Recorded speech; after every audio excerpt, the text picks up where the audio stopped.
What I like most about using Classworks for instruction is that it's individualized for every single student. When you are a middle school teacher and you teach 100 plus students at times, it's really hard to differentiate for everyone.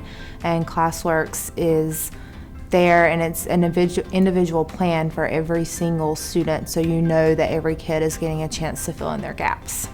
I like learning about it and working on it in Classworks because it's like when we're in class, it's complicated to like learn it, but then when we're on Classworks, it's like a one-on-one. Classworks is different because of the data that it provides for you. You get individual data on a student, and it also kind of runs itself if you let it. They take a benchmark, or there's also other various assessments that they can take, and from there you're pretty much set, and every child can work through their learning plan, or you can also control it yourself. I really like the flexibility that it gives you because you can work straight from the ILP that they give you, or you can go ahead and build an ILP for a student if you would like. Everybody gets different strengths, and the teacher gives you the ones you need more work on, and it helps you improve in many things because sometimes you really didn't get it while the teacher showed you in class. And it's like having more studying for that subject while many other people have different subjects. I really have enjoyed using Classworks. We've come a long way. We started with a universal screener, and this year we're using the benchmark. But differentiating is so big, and this has just made it so much easier from a teacher standpoint. I no longer have to spend hours and hours and hours trying to plan 6 different things for a student to do in a group, or I don't have to pull these 3 kids and say, you need to be working on this part, but you 5 don't need that, so you're going to go work over here. Their ILP does all that for me, and it's just there, and I know that every single kid is getting their gaps filled. Since my students have been using Classworks, I have seen a big increase in their motivation and in their confidence, especially with my lower level students. It's really nice to be introducing a new topic where normally they would just kind of be looking at you, and then you'll say, oh, I've seen that in Classworks before. And it's nice, even though they may not have gotten the full concept, but they have some prior knowledge, and just because they've seen it before makes them feel really good about it, and they are like ready to learn more about it because they feel like they can do it because they know a little bit already.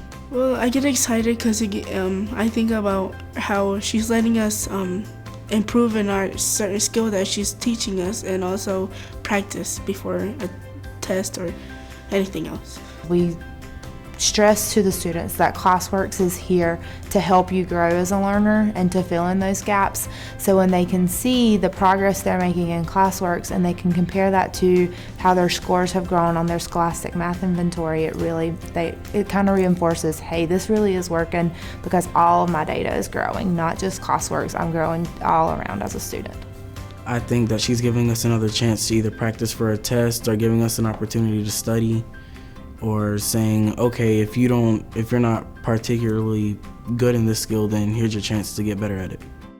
I have used the results to do parent conferences, especially at the beginning of the year, right after we took our fall benchmark. It was really great for my higher level kids to sit down with their parents and say, yes, your student is taking a Math 2 course this year. However, if you look at their individualized learning plan, they have gaps in level 6 stats that we really need to fill in. And it was really good for the higher level parents and their students to say, like, I've made it this far, and yes, I've advanced, but there's some stuff I've missed that I really need to focus on. So I was able to show to the parents, this is going to be their focus for the next however many weeks. We're going to focus this. And yes, you may not think that solving equations is the level you're at, but you're missing something there according to this individualized learning plan. So we have to fill in that gap so that you are ready to move on. It was really good buy-in for the parents to see my student is very smart, but they've still got to keep working hard because there are gaps. I think EA is more practice to work on my things I need to work out my kinks on. Every thumb has a color that represents a strand. So we have geometry, operations, stats, and algebra. And every time a student completes a strand on their ILP, they get a thumbs up beside their name, and it's posted in the hall for the whole school to see. It really motivates the kids because they love competition, especially in 8th grade. So they like to see that their thumb is going up. And they also like to compare, well, I have 6 thumbs in math, but I only have 2 in language arts. And so that makes them think about, well, what am I doing differently within the content that I need to switch and do for both? Like when you get a thumbs up, I think you feel really good. You feel really good. I feel really good. Because you accomplish something, and like they're actually recognizing it. The teachers actually recognize our work, and they put it out in the public, like of the school, so everybody can see. And then also it's like competition, because you want to not really be better than the other people, like accomplish more, be on top, that level up there. The thumbs up board motivates me to achieve higher than my friends, and it makes a whole competition game.